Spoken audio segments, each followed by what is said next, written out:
Hello friends, welcome to bliss cinemas. இன்னைக்கு நம்ம Tamil டப்பிங்ல release ஆயிருக்க ஆந்திரா கிங் தாலுகா படம் எப்படி இருக்குன்னு பார்க்க போறோம். வாங்க வீடியோக்குள்ள போகலாம். இந்த படம் பாத்தீங்கன்னா ஒரு கமர்ஷியல் படமா எடுத்திருக்காங்க. இப்போ இந்த படத்தோட கதையை பத்தி பார்க்கலாம். படம் பாத்தீங்கன்னா 2002 காலகட்டத்தில் நடக்கிற மாதிரி காட்டுறாங்க. அந்த டைம்ல உபேந்திரா பாத்தீங்கன்னா ஒரு மிகப்பெரிய ஸ்டாரா இருக்காரு. அவர் பேரு சூர்யா. அவரோட 100வது படம் ஷூட்டிங் போயிட்டு இருக்கு. ஆனா அவர் கண்டினியூஸா பல படங்கள் ஃபிளாப் கொடுத்ததுனால இப்ப சடனா இந்த படத்தை ஸ்டாப் பண்ணிடுறாங்க. ஏன்னா படத்தை யாருமே வாங்க மாட்டாங்க அப்படின்றதுனால. இவர் வேற 100வது படம், அதனால நம்ம எப்படியாவது கம்ப்ளீட் பண்ணி ஆகணும் அப்படின்னு நினைக்கிறாரு. அதுக்கு ஒரு 3 கோடி ரூபாய் தேவைப்படுது. அதுக்காக பல முயற்சிகள்ல ஈடுபடுறாரு. ஆனா அவருக்கு கிடைக்கவே மாட்டேங்குது. திடீர்னு பாத்தீங்கன்னா ஒரு நாள் ஒரு 3 கோடி ரூபாய் அவர் அக்கௌண்ட்ல வந்து விழுது. யாரா இது, நமக்கே யாரோ தெரியாதவங்க போட்டிருக்காங்க அப்படின்ட்டு அவர் யார் அப்படின்ட்டு கண்டுபிடிக்கிறதுக்காக கலையறாங்க. அவரு தேடி போகும்போது பாத்தீங்கன்னா நம்ம ஹீரோ இன்ட்ரோ பண்றாங்க. அவர் ஒரு பயங்கரமான ஒரு வில்லேஜ்ல இருக்காரு. ஏன் பேசிக் எலக்ட்ரிசிட்டி அது இது கூட இல்லாத ஒரு ஊர். இந்த மாதிரி சிச்சுவேஷன்ல இவர் எப்படி 3 கோடி ரூபாய் போட்டாரு, சூர்யாவோட வாழ்க்கை எப்படி இருக்கு, அதே மாதிரி 100வது படம் என்ன ஆச்சு,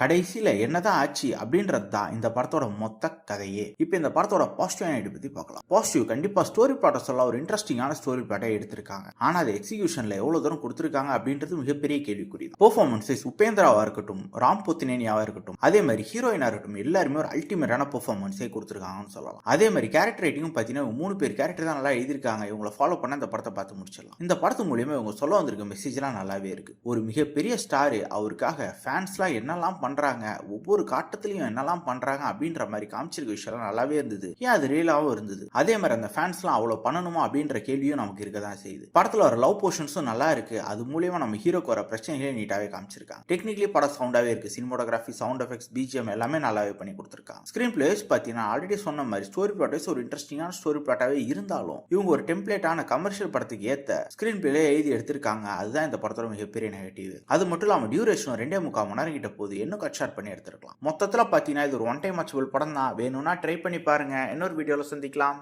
தேங்க்யூ.